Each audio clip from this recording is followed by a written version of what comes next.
अस्सलामु अलैकुम वरहमतुल्लाहि वबरकातुहू अऊज़ु बिल्लाहि मिनश शैतानिर रजीम बिस्मिल्लाहिर रहमानिर रहीम।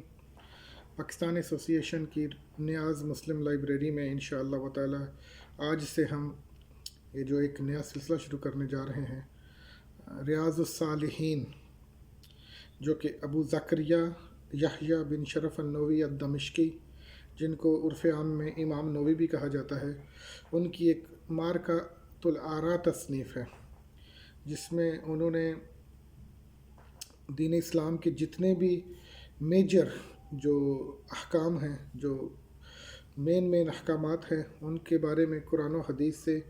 ऐसी आयात और ऐसी अहादीस जमा कर दी हैं कि जो कि एक तालिब इल्म के लिए और एक साले रूह के लिए, एक हिदायत लेने वाले कल्ब के लिए, कल्ब सलीम के लिए, अगर वो ये किताब पढ़ ले या अगर वो ये किताब सुन ले तो उसके लिए काफ़ी हो जाएंगी, उसकी हिदायत के लिए काफ़ी हो जाएंगी। रियाज़ुस सालिहीन यानी कि सालेह और नेक लोगों के लिए बागात, इस किताब का उन्होंने नाम रखा है और बड़ी ही मुदल्लल इसमें तमहीद बांधी है उन्होंने। इंशाअल्लाह आज हम इसका एक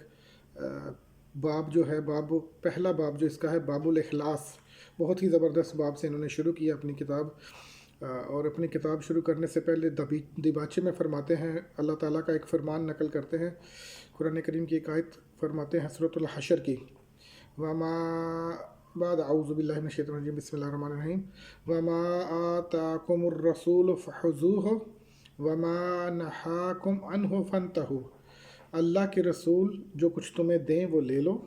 और जिस चीज़ से तुम्हें रोकें इससे रुक जाओ। ये अल्लाह ताला का वाज़ेह हुक्म सूरतुल हशर में मौजूद है कि वही काम करो जो अल्लाह का रसूल आपको करने के लिए बोले, और उस काम से रुक जाओ कि जिस काम से करने से रसूल सल्लल्लाहु अलैहि वसल्लम मना फरमा दें। और फिर एक हदीस मुबारका नकल करते हैं, इरशाद नबवी, इरशाद इस तरह से होता है, तरक्तु फ़ीकुम अमरैन, मैं तुम में दो चीज़ें छोड़े जा रहा हूँ,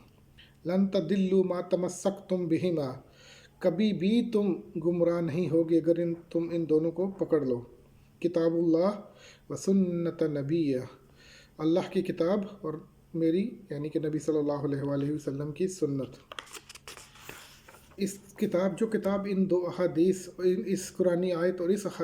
हदीस से स्टार्ट हो, उस किताब के बारे में आप जो समझ सकते हैं कि उस किताब में सिर्फ़ और सिर्फ दीन हक़ की बात होगी, इधर उधर की बात नहीं होगी, बिल्कुल स्ट्रेट फॉरवर्ड दीन हक़ की बात। अल्लाह का कलाम ये कहता है और रसूल की हदीस ये कहती है सल्लल्लाहु अलैहि वसल्लम। तो जो सबसे पहला बाब इन्होंने बांधा है वो है बाबुल इखलास, कि जो इंसान का दिल है उसमें इखलास कितना है, मुखलिस कितना है वो अपने काम से अल्लाह के लिए। अगर वो कोई नेक काम कर रहा है तो वो खालिस्तन अल्लाह के लिए कर रहा है या उसमें कुछ रियाकारी भी शामिल है। तो सबसे पहला बाब इखलास रखना और नीयत का जो है वो पाक और साफ़ होना, उसके बारे में लिखना इस बात की गवाही है कि इखलास और दिल से अल्लाह के अहकामात को मानना, किसी को दिखाने के लिए नहीं, किसी और दुनियावी मकसद के लिए नहीं, यही इस्लाम की बुनियाद है और यही दीन फितरत की बुनियाद है कि इंसान जो भी नेक काम करे वो खालिस्तन अल्लाह के लिए करे। इसमें वो बाबुल इखलास व इहदार निय्या फ़ी जमी अल आमाल वल अक़वाल वल अहवाल अल बारिज़ता वल हफ़ीफ़ा, बाब 1 जिसका वो तर्जुमा फरमाते हैं, तो उसका हेडिंग ये है, तमाम ज़ाहरी और बातनी आमाल, अक़वाल और अहवाल में अखलास और हुस्न नियत ज़रूरी है। अगर आप घर में खिड़की भी रखवाते हैं एक हदीस के मुताबिक कि जिसका मफ़हूम है, तो वो इस नियत से रखवाएं कि इससे अज़ान की आवाज़ आएगी और हवा को आने से तो कोई रोक नहीं सकता। बाबुल अखलास के शुरू में ही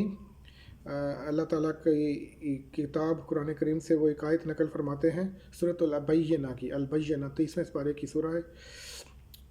औज़ु बिल्लाहि मिनश शैतानिर रजीम बिस्मिल्लाहिर रहमानिर रहीम, वमा उमिरू इल्ला लियअबुदुल्लाह मुखलिसीन लहुद्दीन हुनफ़ाअ व युकीमुस्सलात व युतुज़्ज़का व ज़ालिका दीनुल क़य्यिमा। अल्लाह ताला ने फरमाया, उन्हें यही हुक्म दिया गया था कि वो अखलास के साथ अल्लाह की इबादत करें, यकसू होकर, हुनफ़ा जो कि हज़रत इब्राहीम अलैहिस्सलाम की क्वालिटी बयान की गई है, हनीफ़ुन,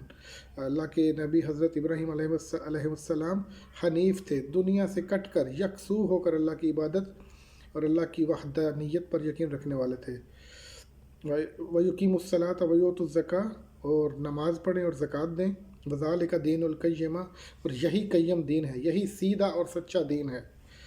اور پھر ایک اور آیت اللہ تعالیٰ کی کتاب سے نقل فرماتے ہیں، اس دفعہ سورہ حج سے، لَن يَنَالَ اللَّهُ لُحُومُهَا وَلَا دِمَاؤُهَا وَلَٰكِن يَنَالُهُ التَّقْوَىٰ مِنكُمْ۔ اللہ تعالیٰ فرماتے ہیں اللہ کو جانوروں کا گوشت اور خون نہیں پہنچتا، البتہ تمہارا تقویٰ اس تک پہنچتا ہے۔ پھر ایک اور آیت باب الاخلاص کے ضمن میں لاتے ہوئے فرماتے ہیں اللہ تعالیٰ کی کتاب سے، قُلْ إِن تُخْفُوا مَا فِي صُدُورِكُمْ أَوْ تُبْدُوهُ يَعْلَمْهُ اللَّهُ۔ اے رسول آپ صلی اللہ علیہ وسلم سے مخاطب ہیں اللہ تعالیٰ، کل فرما دیجئے اگر تم اپنے سینوں میں کوئی بات چھپاؤ یا اسے ظاہر کر دو، اللہ سب جاننے والا ہے۔ قُلْ إِن تُخْفُوا مَا فِي صُدُورِكُمْ أَوْ تُبْدُوهُ